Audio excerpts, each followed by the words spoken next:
Hi, my name is Aichong Dasus, and the guy right beside me is Andrew Kowalchuk, and now I'm starting interviewing. Um, can you tell me a little about yourself?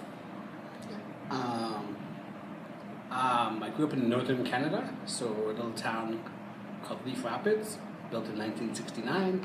The only mine in town closed down 2003 or so, so it's kind of a half ghost town type thing now. At 18, worked in a mine for a couple of years, earned money, went to university in York University in Toronto, and for a number of years after that, I worked internationally doing international development work. And for the last 12 years, I've been with the YMCA. You told me before that you were traveling. How did you travel? Did you travel alone or with someone, with company? I actually usually traveled alone. I was traveling for work purposes for the most part. So I would actually do elections and election observations in remote parts of countries. So I wouldn't be with friends or family or anything, I'd be by myself. And sometimes we partnered up with another person. So I was in Ukraine, I was partnered up at the last minute with a girl from Germany. Went to Siberia, and I did that by train with way there completely by myself for 4 days on a train, and then on the way back I was with a man from Spain, a woman from Ireland, but strangers usually. Okay. The third one is, how long do you stay in one country? Zambia I stayed for 1 year. Elections would often be just a week or maybe a week, depending what I was doing in that country. It wouldn't be very long. Zambia is there working with refugees, so I was there for a longer time. If I was organizing a major event, I might be there for a month or so, like in a country organizing an event or conference. Really depending on what my purpose was in that country. And like in total, how many countries you travel? 30 countries. So I've been to 30, I lived in Canada, throughout Canada, but also Canada, United States, Mexico, Nicaragua, Japan, Netherlands, Belgium, Finland, Norway, Denmark, Estonia, Russia, Poland, Ukraine, Tunisia, Namibia, Botswana, South Africa. I think I can't remember which ones I haven't mentioned. Oh, Turkey, Italy, France. I think that might be it. That's a lot. Okay. While you were traveling, do you find your work fun or something? Sometimes it's exceptionally fun. Sometimes it's exceptionally boring. Life-changing after the fact often. Sometimes it's amazingly fun. Like my time in Italy was just pure fun. I had a great time in Italy, purely for fun. Time in Zambia was rough because I was working in a rural part with refugees, but it felt amazing. At the same time, I've never felt more at peace with myself or more atoned. Traveling to Siberia was horrible, to be honest. It's in a horrible, cold place. And we got arrested and were in jail for a while, and it was really bad. So traveling, it's all over the place. It's experience, highs and lows. Sure. Okay, do you miss traveling? Yes. I have 2 kids now, so I used to travel all these amazing exotic places, and now my vacations involve going to Disneyland and not exotic places.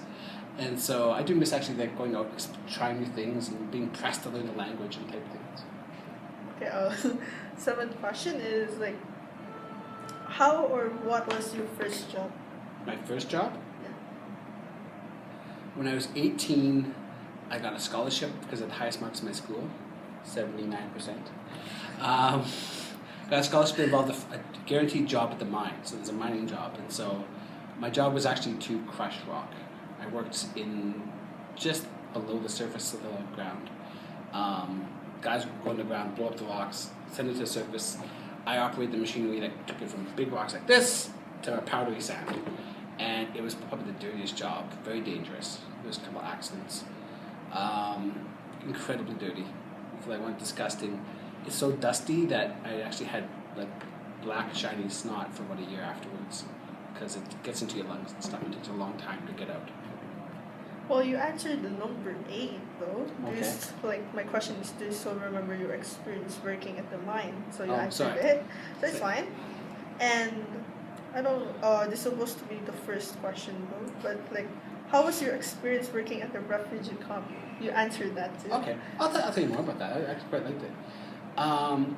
Working at the refugee camp was something new. It was something I'd never done before, and I was setting up a program that in a place that didn't exist. And it was really slow at first. For 3 months, we weren't allowed to do anything because the local United Nations High Commission for Refugees, United Nations, didn't trust us enough to let us into the camp because a lot of do-good organizations try to go in and do good things but end up making things even worse. And so for 3 months I had to prove myself. Eventually I was allowed in, and we created up a really, really strong program. And I was talking with refugee elders one day, and the elders were talking about poverty, and they say how poor Africa is, and that Africa is the only place that has poor people. And I said, well, actually, there's poor people pretty much all over the world. Like the majority of the world is actually poor. There's very few actually really wealthy areas. And so he said, well, if that's true, why are you in Africa working with poor people when you could be working in Toronto with doing the same thing you do now, or in your home country? And he had a really good point. Like I was doing it because I enjoyed it. Got a lot of social esteem. People are very proud. Like, ooh, he's working in refugee camps. It's amazing. So I came back. I actually started working in Toronto. Oh, sorry, in Canada, not Toronto right away. With youth, doing the same programs as doing in Africa. And that's actually how I came back to the YMCA. Talking to a refugee elder who called me on it. And it's okay. This is one last question. Okay. Do you enjoy your job here in YMCA? Yeah, I do. I especially enjoy the Thursday evenings. It's where the youth actually come and I get to run programs with the youth. That's always enjoyable. They're a little strange. The teenagers, they're fun, they're lively, they keep me young. They make me pull my hair out. They do good things. I'm actually very proud of them. Most youth. I've actually been doing this for 12 years now, so some of my youth aren't very youthy anymore. Some of them are married with kids and have jobs. And they're quite senior. Some of them are in senior government and stuff now, so someday they can hire me back. But yeah, for the most part, I actually really love the job I do. And that ends my interview.